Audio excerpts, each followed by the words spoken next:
Sebelum mulai, subscribe dulu lah gengs. Gitu tuh yang tanda merah di bawah video kami. Ya intinya kamu dukung channel ini buat rajin upload. Sebagai seorang kapten, Luffy memang kerap kali bertingkah bodoh dan sering membuat emosi para nakamanya. Tak jarang, para nakamanya memukul Luffy atau menjadikan Luffy sebagai bahan tertawaan. Ya memang begitu sifat kapten kita satu ini. Tapi saat ia dibutuhkan sebagai seorang kapten sejati, ia akan rela mengorbankan apapun demi nakamanya, meskipun nyawa sekalipun. Karena sikapnya yang sembrono ini, Luffy sering bertindak ceroboh pula demi para nakamanya. Apa saja tindakan Luffy yang telah ia lakukan demi para nakamanya? Kita kembali ke awal cerita One Piece. Luffy merupakan seorang bajak laut pemula yang berlayar tanpa pengetahuan navigasi sedikit pun. Yang ia tahu hanyalah ia harus berlayar bagaimanapun caranya demi menjadi seorang bajak laut. Kapal pertamanya dari desa Fushia pun karam karena ditelan arus laut.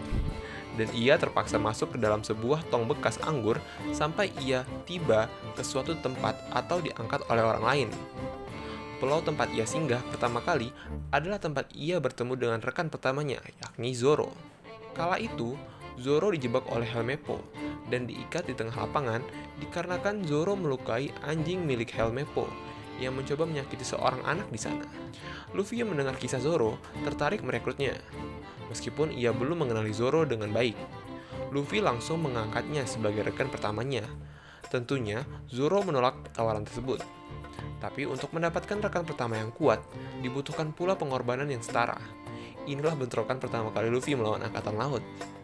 Tindakannya sekaligus menjadi pertanda bahwa ia siap menantang norma yang ada di masyarakat.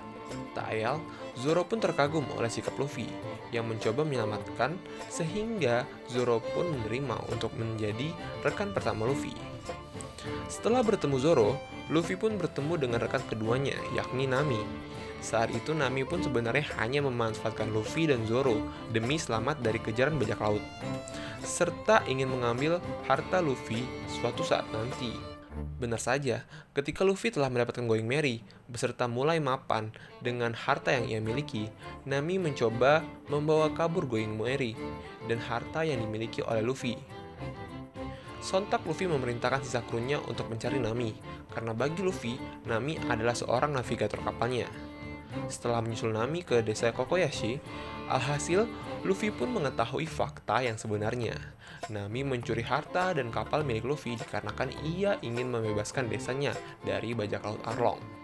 Saat itu, Nami diisyaratkan oleh Arlong untuk membawa 100 juta berry kepada Arlong jika ingin membebaskan desanya. Nami pun sepakat. Hal inilah yang membuat Nami menipu banyak bajak laut dan dijuluki sebagai kucing pencuri. Tapi sayangnya, Arlong pun tak menepati janji.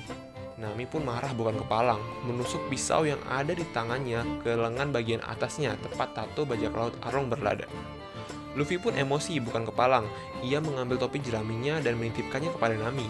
Ia tidak mau mendengarkan Nami menjelaskan lebih lanjut tentang apa yang terjadi, tetapi Luffy pun siap sedia membantu Nami untuk merebut kembali desa Kokoyashi. Pengorbanan sang kapten pun berlanjut. Sebelum Chopper bergabung dengan kru topi jerami, hanya Nami yang mengerti sedikit demi sedikit mengenai obat-obatan. Tetapi saat itu keadaan sial pun menimpa kru. Nami jatuh sakit karena gigitan serangga setelah melawan Mr. Tree. Akhirnya, mereka menemukan sebuah pulau bersalju. Di sana, mereka sempat tak disambut hangat oleh penduduk lokal. Luffy pun sempat ingin menyerang mereka karena ia sangat panik dengan keadaan Nami. Tetapi Vivi mengatakan bahwa Luffy adalah kapten yang gagal jika ia sampai terbawa emosi. Mendengar hal tersebut, Luffy pun segera menurunkan emosinya dan memohon kepada para penduduk untuk mengizinkan mereka berlabuh demi mencari seorang dokter. Di sini terlihat jelas, Luffy mengorbankan egonya demi rekan tersayangnya. Tak hanya sampai di situ. Sesudah mereka berhasil berlabuh di Drum Island, mereka sempat kesusahan mendapatkan jasa dokter dikarenakan saat itu para dokter dimonopoli oleh Wapol. Satu-satunya dokter yang ada yakni Dokter Kureha yang berada di puncak gunung, sedangkan saat itu kondisi cuaca sedang buruk-buruknya. Maka diputuskanlah saat itu, Luffy dan Sanji yang membawa Nami ke tempat Dr. Kureha berada. Naas, Sanji juga terkena longsoran salju sehingga terluka cukup parah. Terpaksa, Luffy menggendong dua rekannya saat itu sambil mendaki tebing yang terjal. Dengan dingin yang menusuk, Luffy pun menahan sakit yang ada sambil mendaki tebing. Sedikit pun Luffy tak peduli dengan sakit yang dideritanya, asalkan dua rekannya berhasil ia selamatkan. Perjalanan mereka pun berlanjut. Luffy perlahan-lahan melengkapi susunan formasi anggotanya. Robin adalah salah satu dari anggota mereka. Robin sendiri bergabung dengan kru tanpa diajak oleh Luffy. Robin memaksa bergabung dan meminta Luffy bertanggung jawab karena telah menyelamatkannya. Luffy pun menyetujui tanpa pikir panjang. Perjalanan ini membuat Robin nyaman akan kelompok ini. Sampai suatu ketika, kelompok ini bertemu dengan Aokiji di sebuah pulau sebelum masuk ke Water Seven. Saat itu Luffy dan kru tak bisa dibandingkan sama sekali dibandingkan seorang admiral ini. Sanji dan Zoro pun dibuat beku kaki dan tangannya. Robin pun sudah beku sepenuhnya. Melihat kondisi tersebut, Luffy pun memerintahkan seluruh anggotanya untuk lari. Ia bertekad untuk melawan seorang admiral seorang diri. Menurut Mimin, sebenarnya Luffy tahu dia tak akan menang melawan Aokiji. Ia hanya mengulur waktu sekaligus keberuntungan memihak kepadanya karena Aokiji bertindak seperti laki-laki sejati dan menepati janjinya untuk melawan Luffy 1 lawan 1. Luffy pun sebenarnya dapat mati saat itu, tetapi kembali lagi, Aokiji seperti melihat sesuatu yang menarik dalam diri Luffy. Alhasil, Luffy pun berhasil selamat dari Aokiji meskipun telah beku sepenuhnya. Kondisi ini membuat Robin merasa bahwa ia adalah beban dari kelompok ini. Secara psikologis, Robin berpikir ulang apakah ia pantas bergabung di kelompok topi jerami. Hingga suatu momen pun terjadi. Di Water Seven, kelompok topi jerami dipertemukan oleh CP9 yang menyamar sebagai tukang kayu. Misi utama mereka adalah untuk mendapatkan cetak biru senjata kuno Pluton. Dan kebetulan mereka bertemu dengan Robin. Nama Robin kala itu sudah santer terkenal di kalangan pemerintah dunia.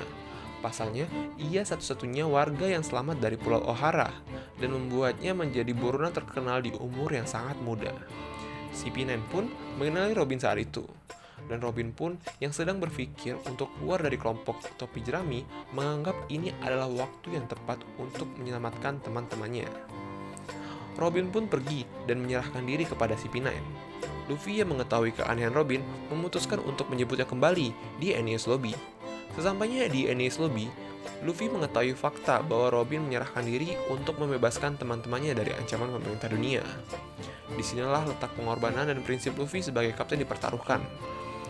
Ia memutuskan untuk membakar bendera pemerintah dunia dan menyatakan perang kepada pemerintah dunia. Hal ini sebenarnya mengancam Luffy dan kawan-kawan dari ancaman yang lebih besar, seperti Buster Call, dan membuat bounty Luffy dan kawan-kawan naik dengan drastis. Tetapi pengorbanan ini tak sia-sia. Robin pun berhasil dibawa pulang dan berhasil pula diyakinkan sebagai bagian dari kru topi jerami. Petualangan pun berlanjut hingga kelompok topi jerami berhasil sampai di Dressrosa. Di sana mereka berhasil mengalahkan Luffy dan membebaskan negeri. Tapi sayangnya saat itu kru harus terpisah untuk sementara, karena sebagian kru diperintahkan oleh Luffy untuk pergi terlebih dahulu menuju Zou. Kru tersebut terdiri dari Nami, Sanji, Chopper, dan Brook. Di tengah jalan, mereka pun bertemu dengan kapal bajak laut Big Mom.